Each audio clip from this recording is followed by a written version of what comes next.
Assalamualaikum. Halo, selamat pagi anak-anak. Bertemu lagi dengan Ibu Santi Padilla Dewi. Di video kali ini kita akan melaksanakan penilaian sumatif akhir semester PSAS tema 5 kelas 5. Untuk jawabannya ada di kolom komentar ya. Jadi kalian boleh baca soal sambil cek jawabannya di kolom komentar. Ayo siapkan kertas dan pensilnya. Sebelum memulai ulangan, mari kita mengucapkan bismillah bersama-sama. Bismillahirrahmanirrahim. Baiklah anak-anak, kita mulai saja. Pilihlah jawaban yang benar dengan memberi tanda silang pada huruf A, B, C, atau D. Nomor 1. Bahasa yang diakui sebagai bahasa persatuan dalam naskah Sumpah Pemuda adalah titik-titik. A. Bahasa daerah. B. Bahasa Sanskerta. C. Bahasa Indonesia. D. Bahasa Sunda. Nomor 2. Tempat pembacaan teks proklamasi kemerdekaan Republik Indonesia adalah di titik-titik. A. Halaman rumah Laksamana Tadasi Maeda. B. Gedung Tua Derengkas Dengklok. C. Rumah Muhammad Hatta. D. Jalan Pegangsaan Timur nomor 56 Jakarta. Nomor 3. Ketika kita berkomunikasi atau berbicara dengan teman dari daerah lain, maka kita bisa menggunakan bahasa Indonesia. Hal itu karena bagi negara kita, bahasa Indonesia merupakan bahasa titik-titik. A. Kerajaan. B. Kemerdekaan. C. Persatuan. D. Kesopanan. Nomor 4. Sikap yang bisa kita contoh dari peristiwa proklamasi kemerdekaan adalah titik-titik. A. Merasa hebat sendiri dalam memberikan pendapat. B. Berani memaksa orang lain agar keinginan tercapai. C. Rela berkorban demi kepentingan pribadi. D. Menjunjung nilai persatuan demi kepentingan bangsa. Nomor 5. Manfaat yang kita rasakan apabila kita selalu berusaha menjaga persatuan dan kesatuan adalah titik-titik. A. Indonesia menjadi negara yang aman dan kuat. B. Indonesia menjadi negara yang memiliki satu suku bangsa. C. Indonesia menjadi negara yang tertinggal. D. Indonesia menjadi negara yang paling ditakuti. Nomor 6. Hal-hal berikut ini yang tidak termasuk hal yang harus diperhatikan sebelum membuat peta pikiran adalah titik-titik. A. Menuliskan pokok-pokok informasi penting. B. Menuliskan semua kalimat yang terdapat pada paragraf. C. Isi peta pikiran harus sesuai dengan informasi yang ada. D. Menuliskan informasi dengan bahasa yang singkat. Bacalah teks berikut dengan baik ya. Silakan kalian boleh pauskan dulu video ini dan simak bacaannya dengan baik. Nomor 7. Pernyataan yang tidak sesuai dengan isi paragraf tersebut terdapat pada kalimat titik-titik. A. Konsep wawasan Nusantara bertujuan untuk mengenali diri dan lingkungan dengan mengutamakan persatuan dan kesatuan. B. Wawasan Nusantara ditetapkan oleh MPR pada tahun 1993 dan 1998. C. Wawasan Nusantara tidak penting untuk dipelajari. D. Wawancara merupakan singkatan dari Wawasan Nusantara. Nomor 8. Pertanyaan yang sesuai dengan isi teks di atas adalah titik-titik. A. Siapa yang menjadi ketua MPR? B. Dari manakah sumber utama dirumuskannya konsep wawasan Nusantara? C. Kapan kita harus menjadi bangsa yang taat untuk melaksanakan persatuan? D. Mengapa Indonesia membuat konsep wawasan Nusantara? Nomor 9. Di bawah ini termasuk ciri-ciri karangan teks non-fiksi adalah titik-titik. A. Bersifat rekaan atau imajinasi. B. Bahasanya bersifat konotatif. C. Memiliki sistematika yang baku. D. Sasarannya emosi atau perasaan pembaca. Nomor 10. Bacalah penggalan cerita berikut ini. Silakan kalian boleh pauskan lagi ya videonya. Penggalan cerita tersebut termasuk jenis teks karangan titik-titik. A. Fiksi. B. Non-fiksi. C. Laporan ilmiah. D. Argumentasi. Nomor 10.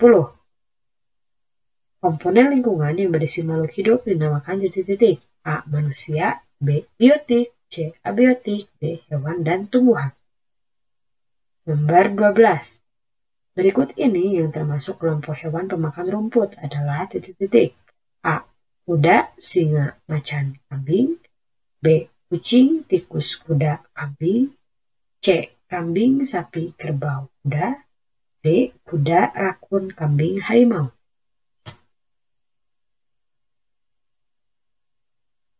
Nomor 13. Perhatikan gambar berikut. Yang berperan sebagai konsumen satu pada rantai makanan tersebut adalah titik-titik. A. Rumput. B. Tikus, C. Ular, D. Pengurai. Nomor 14. Kegiatan manusia di bawah ini yang dapat mengganggu keseimbangan ekosistem adalah titik-titik. A. Melakukan pembakaran hutan untuk membuka lahan. B. Membangun jembatan di atas sungai besar. C. Menangkap ikan di laut dengan jaring. D. Menanami sawah dengan palawija. Nomor 15. Perburuan burung-burung pemakan serangga di sawah dapat mengganggu keseimbangan ekosistem. Selain mengakibatkan berkurangnya populasi burung tersebut, dampak lain yang bisa terjadi adalah titik-titik. A. Burung hantu dan burung elang menjadi memakan serangga. B. Tanaman padi menjadi subur karena tidak ada burung yang hinggap. C. Jumlah ular sawah meningkat pesat. D. Populasi serangga menjadi meningkat dan merugikan petani.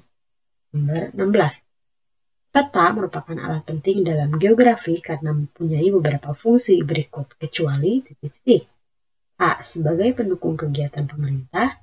B. Menggambarkan kondisi fisik dan kondisi sosial suatu wilayah. C. Menunjukkan posisi atau lokasi suatu wilayah di permukaan bumi. D. Menggambarkan bentuk berbagai gejala di permukaan bumi. Nomor 17. Berikut ini yang termasuk ke dalam pulau-pulau besar di Indonesia adalah titik-titik.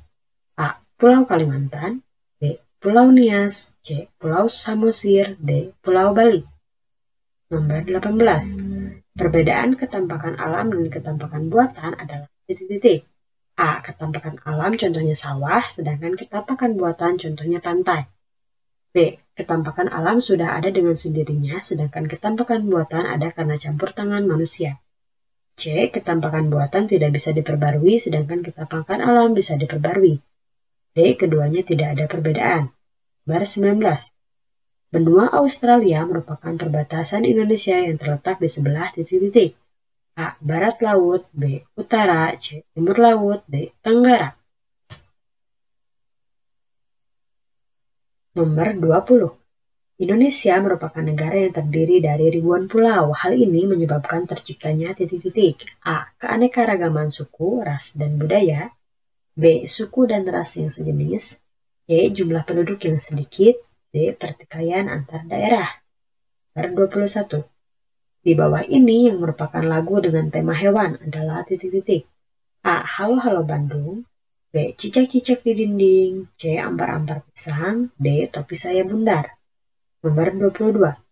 Ciri tangga nada diatonis mayor adalah titik-titik. A. Sedih. B. Bersemangat. C. Diawali dengan nada la.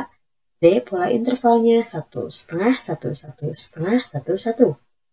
Nomor 23. Penutup kepala berbentuk kerucut dan terbuat dari anyaman bambu yang dikenakan oleh para petani caping ngancak disebut titik-titik. A. Topi. B. Caping. C. Mahkota. D. Hiasan. Nomor 24. Perhatikan gambar berikut. Nah, di sini ada gambar macam-macam topeng ya. Gambar di atas merupakan topeng-topeng yang sering digunakan dalam tari topeng Cirebon.